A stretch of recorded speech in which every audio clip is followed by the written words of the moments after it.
안녕하십니까. IB 한국문학교사 서상훈입니다. 많은 학생들이 IB 코리안 A를 단지 모국어란 이유로 선택하고 있습니다.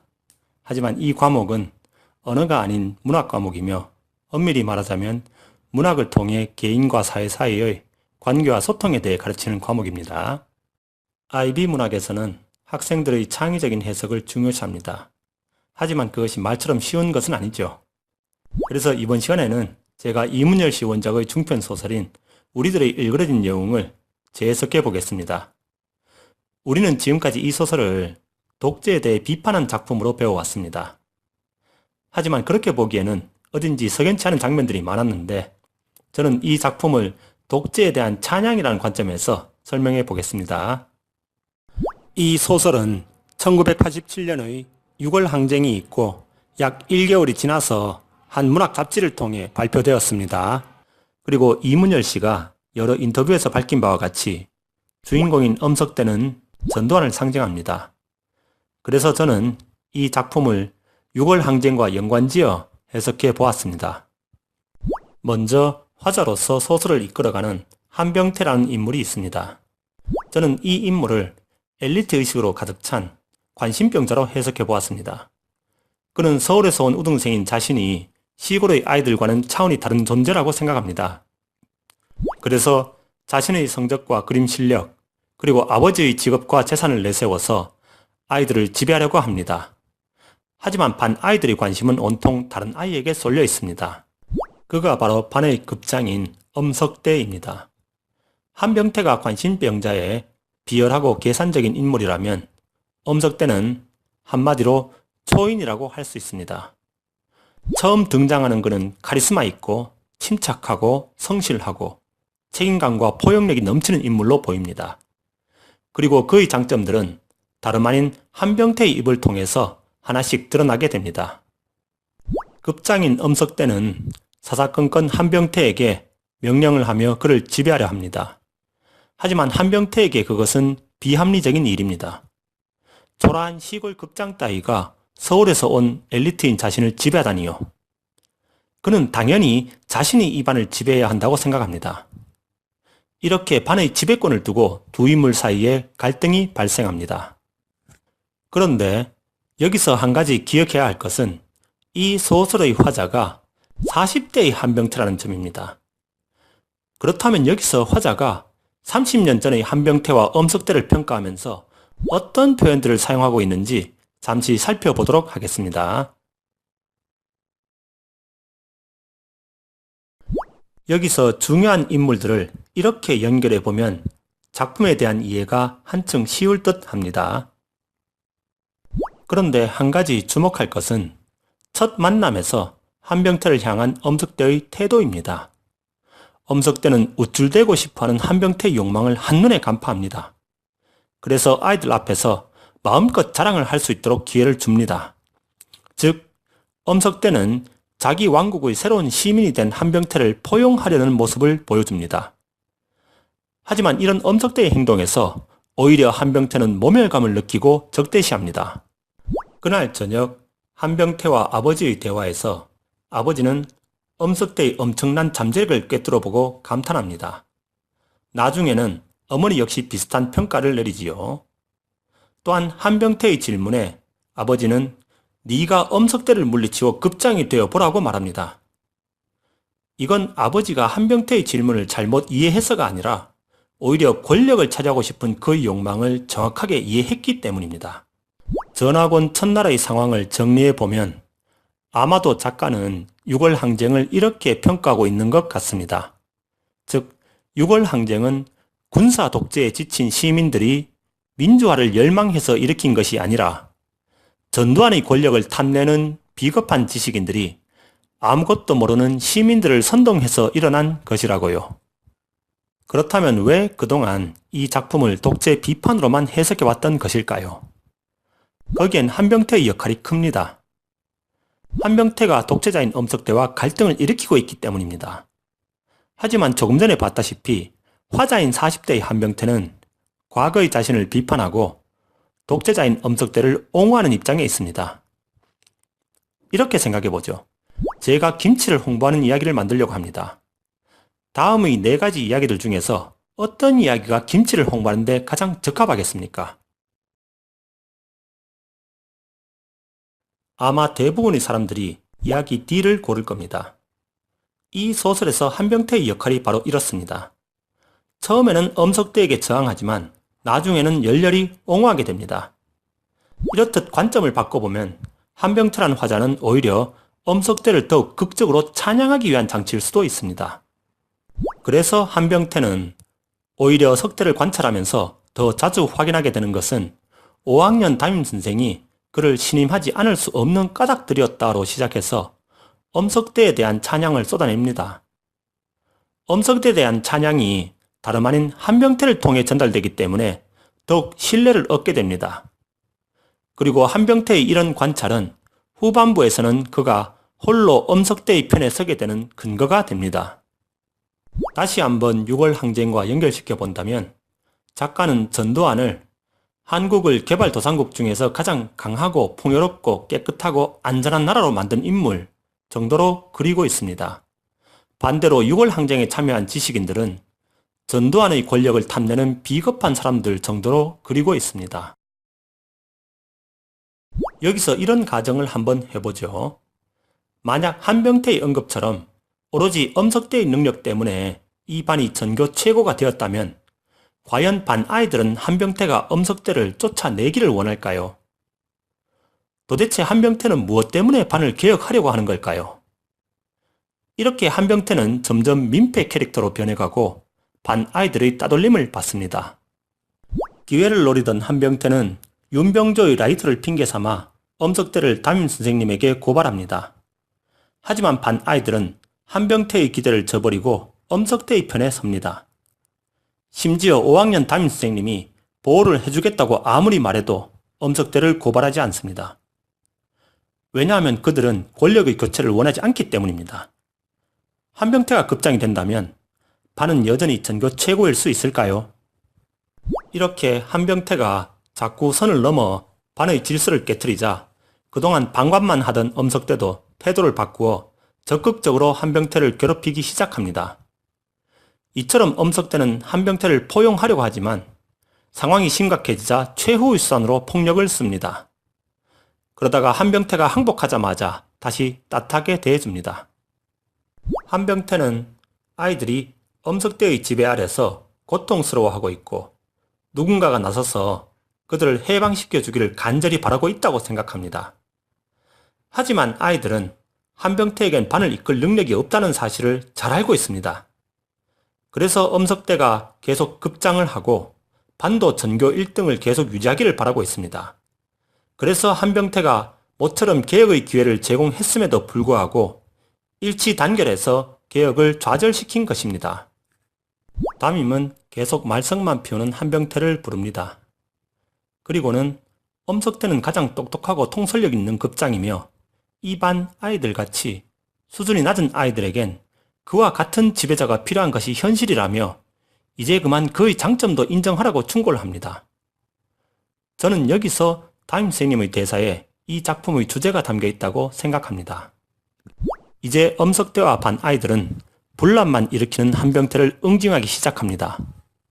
혹시 이것이 작가가 생각하는 6월 항쟁의 바람직한 결말이 아니었을까요?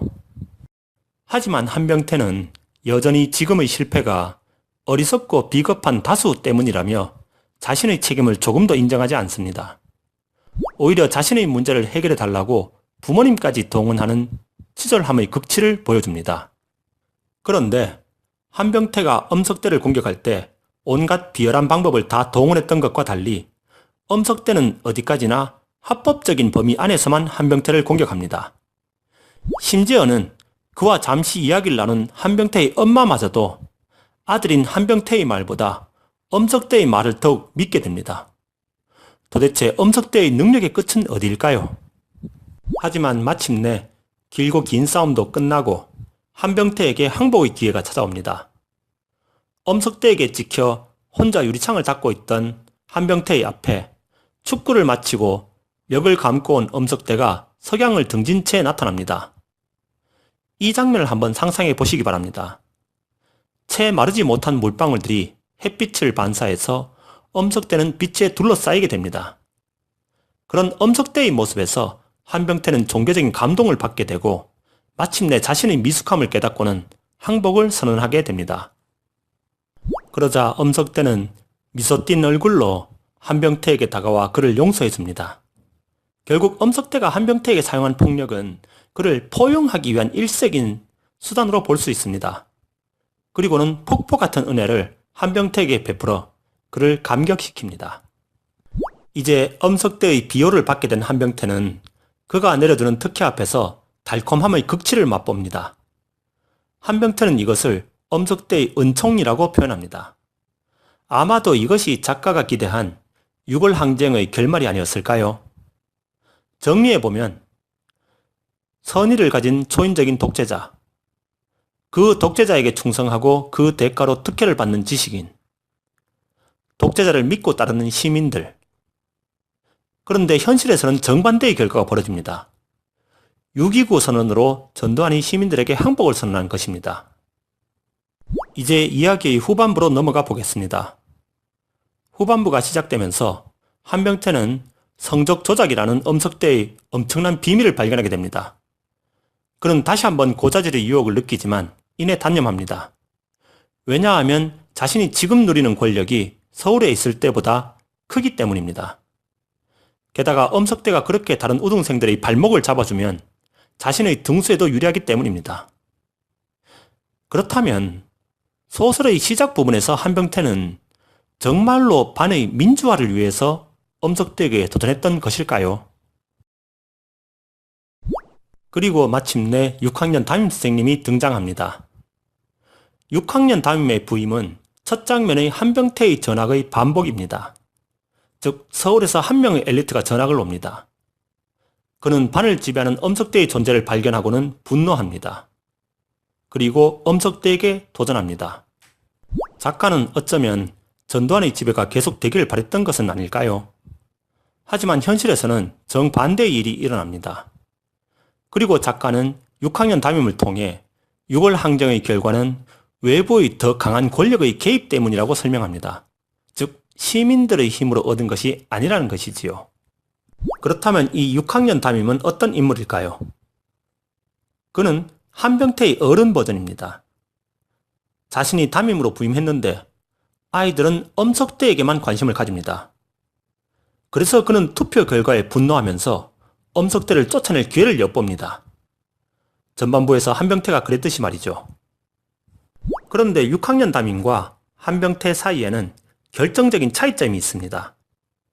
그는 교사라는 권위를 가지고 있고 육체적으로도 엄석대보다 강합니다. 그래서 한병태가 어쩔 수 없이 엄석대의 뒷조사를 했었다면 6학년 담임은 다짜고짜 폭력을 사용해 엄석대를 몰락시킵니다.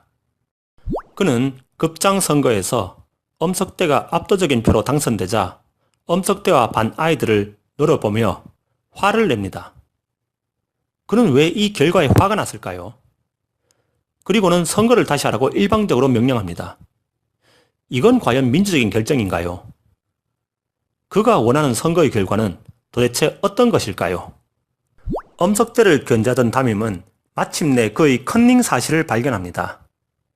그리고는 폭력을 통해 자백을 받아냅니다. 자, 재미있는 장면이 나왔습니다. 6학년 담임은 컨닝을 자백한 엄석대에게 교탁 위로 올라가라고 명령합니다. 왜 하필 교탁 위일까요? 보통 복도나 교실 구석 아닌가요? 교탁 위는 두 가지 의미를 가지고 있습니다. 첫 번째는 패배한 엄석대를 전시하는 것입니다. 두 번째는 담임이 이제 한 명씩 일어나서 엄석대를 고발하라고 명령할 텐데 일어선 학생과 엄석대는 1대1로 마주보는 상황이 됩니다. 담임은 왜 이렇게까지 하는 걸까요? 아마도 그는 엄석대가 두 번 다시 부활할 수 없도록 철저하게 파괴하고 싶은가 봅니다. 그리고 이어지는 장면에서 작가는 엄석대의 권력이 어디로 이동했는지 분명히 보여줍니다. 어른만해 보이던 엄석대가 갑자기 작아지고 대신 담임이 갑자기 거인처럼 커집니다. 권력은 엄석대에게서 반 아이들이 아니라 담임에게로 이동했습니다. 그런데도 한병태는 이 과정을 반의 민주화라고 설명합니다. 담임은 이어 엄석대와 시험지를 교환한 6명의 우등생, 편의상 친위대라고 부르겠습니다. 친대를 불러냅니다. 그리고 한 가지 조건을 제시합니다. 맞고 입을 열래? 좋게 물을 때 바로 될래? 솔직하게 대답하면 안 때리겠다는 뜻으로 들립니다. 친위대는 담임의 말을 믿고 앞다퉈 엄석대를 고발합니다. 그런데 고발이 끝나자 담임은 갑자기 표정을 바꾸더니 친위대에게 몽둥이를 휘두릅니다. 그럼 담임의 변명을 한번 들어볼까요? 나는 되도록 너희들에게 손을 안 대려고 했다. 그러나 그동안 너희들의 느낌이 어떠했는가를 듣게 되자 그냥 참을 수가 없었다. 원래는 때릴 마음이 전혀 없었는데 학생들이 잘못했다, 죄스럽다고 말하자 갑자기 참을 수가 없어서 때렸다고요? 이게 무슨 소리죠? 어쩌면 그는 처음부터 약속을 지킬 생각이 없었던 것이 아닐까요? 이어서 담임은 나머지 반 아이들에게도 엄석대를 고발하라고 시킵니다. 그런데 여기서 잠시 한병태의 태도를 살펴보죠. 나는 몸속 깊은 곳에서 우러나는 그의 신음소리를 들은 듯했다. 교실에 총 62명의 사람이 있는데 그 중에서 한병태는 하필 엄석대의 마음 깊은 곳의 소리를 들었다고 합니다. 어떻게 한병태가 그 소리를 들을 수 있었을까요? 이처럼 후반부에서는 한병태는 철저히 엄석대의 대리인으로 행동합니다. 한병태는 반 아이들이 한 명씩 엄석대를 고발하는 모습을 지켜보면서 고발의 내용이 아닌 태도를 문제 삼습니다. 그리고는 마치 자신이 모욕을 받은 것처럼 아이들에게 혐오감을 느낍니다. 이윽고 자신의 차례가 되자 아무것도 모른다고 잡아뗍니다.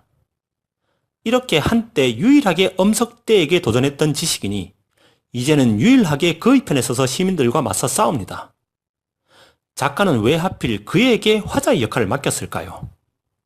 그리고 한병태는 반 아이들에 대해 모순되는 두 가지 평가를 내립니다. 첫 번째는 마음속 깊은 곳에서 변혁을 열망하는 용기 있는 존재. 두 번째는 더 강한 자가 나타나자 서슴없이 엄석대를 배신하는 비겁한 존재. 즉, 반 아이들은 용감하면서 동시에 비겁한 존재입니다. 작가는 왜 두 개의 모순된 평가를 함께 보여주는 걸까요? 두 번째는 평소 시민운동을 바라보는 이문열 씨의 입장이므로 따로 설명이 필요 없을 듯 합니다. 그렇다면 첫 번째는 왜 들어간 것일까요? 그것은 이 소설이 출판된 당시의 작가의 상황에서 답을 찾아야 할 것 같습니다. 이문열 씨는 대한민국 국민들의 시민의식에 대해 일관되게 회의적인 입장입니다. 하지만 1987년의 독자들은 군사 독재의 종식과 민주주의를 바랬습니다. 그리고 민주주의를 수용할 능력이 없다고 이문열 씨가 비판하는 그 대중이 바로 자신의 책을 구매할 독자이기도 합니다. 그리고 당시의 이문열 씨는 지금처럼 대중적인 인기를 가진 작가가 아니었습니다. 그래서 저는 이문열 씨가 한 작품에 독자들의 바램과 자신의 가치관을 모두 담고자 했고, 그 때문에 반 아이들에 대해 상반되는 두 개의 평가가 동시에 나타나게 된 것이라고 추정합니다. 반 아이들의 고발이 끝나자 담임은 민주주의를 가르친다는 핑계로 다시 폭력을 휘두릅니다. 작가의 생각처럼 정말 폭력으로 민주주의를 가르칠 수 있을까요? 적어도 작가는 그렇게 생각하고 있는 것 같습니다. 반 아이들을 때린 담임은 갑작스레 이제 반 아이들이 민주주의를 모두 이해했으니 앞으로 자신은 지켜보기만 하겠다고 선언합니다. 아마도 담임은 오늘 총 350번의 몽둥이를 휘둘렀을 겁니다. 그런 그가 과연 이번의 약속은 지킬까요? 그리고 한병태는 담임의 행동을 담임 선생님의 심지 깊은 배려라고 해석합니다. 어쩌면 한병태의 해석이 옳을지도 모릅니다. 그런데 이런 해석은 어떨까요? 담임은 처음부터 민주화에 관심이 없었습니다. 다만 엄석대의 권력을 빼앗기 위한 핑계가 필요했던 거지요. 그리고 성공적으로 엄석대의 권력을 무너뜨렸습니다. 그럼 앞으로 반의 민주화는요? 그건 담임이 알 바 아니죠. 그런데 갑자기 반전이 일어납니다. 엄석대가 반을 뛰쳐나가고 담임이 쫓아갑니다. 즉, 엄석대는 패배가 확실한 상황에서 승부를 원점으로 돌려놓습니다. 그런데 어차피 30년 후에 기차역에서 몰락할 거라면 지금 여기서 도망칠 이유가 없습니다. 액션 영화에서 주인공이 악당들에게 쫓겨 벼랑에서 뛰어내립니다. 그는 그냥 죽었을까요? 살아서 복수를 하게 될까요? 그리고 반의 새로운 급장을 뽑는 선거에서 한병태는 무효표를 던집니다. 이걸 이렇게 생각해보면 어떨까요? 한병태는 아마도 엄석대를 뽑고 싶었을 겁니다. 하지만 현실적으로 그가 몰락한 상황에서 이제 누구도 급장이 될 자격이 없다고 생각한 것입니다. 즉 한때 엄석대를 몰아내고자 했던 한병태가 이제는 반의 진정한 급장은 엄석대밖에 없다고 깨닫게 된 것입니다. 그럼 여기서 잠시 이런 생각을 해봅시다. 엄석대가 몰락하고 반은 더욱 행복해졌을까요? 반은 여전히 전교 최고일 수 있을까요? 아마도 아닐 겁니다. 그리고 그것이 한병태가 엄석대의 지배를 그리워하며 무효표를 던진 이유일 것입니다. 이처럼 엄석대의 몰락은 그를 비판하기 위한 것이 아니라 오히려 그의 진정한 가치를 보여주기 위한 장치로도 볼 수 있습니다. 반을 뛰쳐나간 엄석대는 테러를 통해 권력을 되찾으려 합니다. 그런 엄석대의 테러에 대처하는 6학년 담임선생님의 방법은 더 큰 폭력입니다. 반 아이들은 학교 밖에서는 엄석대에게, 안에서는 담임에게 두들겨 맞는 상황에 처합니다. 그런데 앞서 담임이 부당한 폭력에 저항하지 않았다는 이유로 반 아이들을 때리지 않았었나요? 또한 그는 앞으로는 지켜보기만 하겠다고 선언하지 않았었나요? 그럼 지금 담임의 폭력은 정당한가요? 왜 아이들은 담임의 폭력에 저항하지 않는 걸까요? 담임은 엄석대에게 맞고 온 아이들에게 욕설과 폭력을 휘두릅니다. 그리고 반 아이들은 살기 위해 팀을 짜서 엄석대를 찾아가 테러합니다. 그러자 담임은 엄석대를 테러하고 돌아온 아이들에게 상을 주며 지켜 세웁니다. 그러자 다른 애들도 팀을 짜서 엄석대를 찾아 나섭니다. 즉 담임은 반 아이들에게 엄석대를 테러하라고 교사합니다. 이런 아수라장을 지켜보면서 한병태는 반이 민주화되었다고 평가합니다. 그리고 우리는 지난 30년간 이런 한병태의 해설을 믿어왔습니다. 이제 다시 한번 생각해 봅시다. 정말 이 반은 민주화된 것일까요? 이제 결말로 넘어가 보겠습니다. 저는 민음사판의 부록으로 실린 또 하나의 결말을 사용했습니다. 왜냐하면 그쪽이 소설의 결말로서 더욱 완성도가 높다고 생각했기 때문입니다. 기존의 결말은 여러 면에서 어색합니다. 어차피 비참하게 몰락할 거라면 엄석대는 왜 굳이 판에서 도망쳐야 했는지, 과거의 초인적인 능력들은 다 어디로 가고 무능하게 변했는지, 그에 비해 또 다른 결말에서는 모든 것이 충실히 설명됩니다.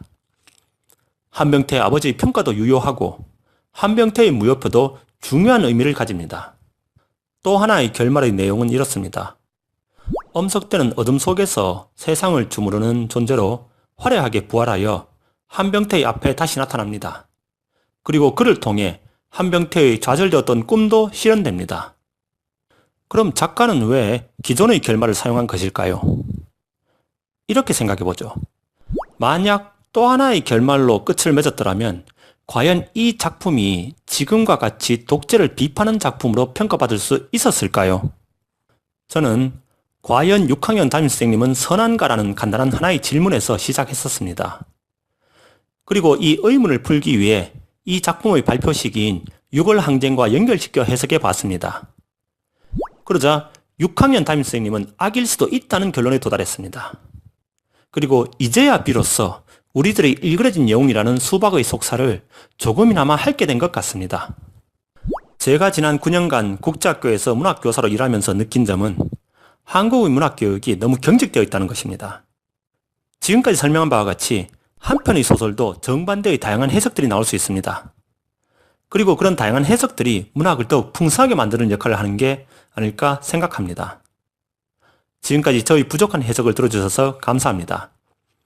제 해석이 한국 문학이 낳은 걸작들 중 하나인 이 작품을 더욱 재미있게 즐기는데 도움이 되기를 바라며 더 상세한 설명을 원하시거나 질문이 있으시면 제 개인 블로그를 방문해 주시기 바랍니다. 감사합니다.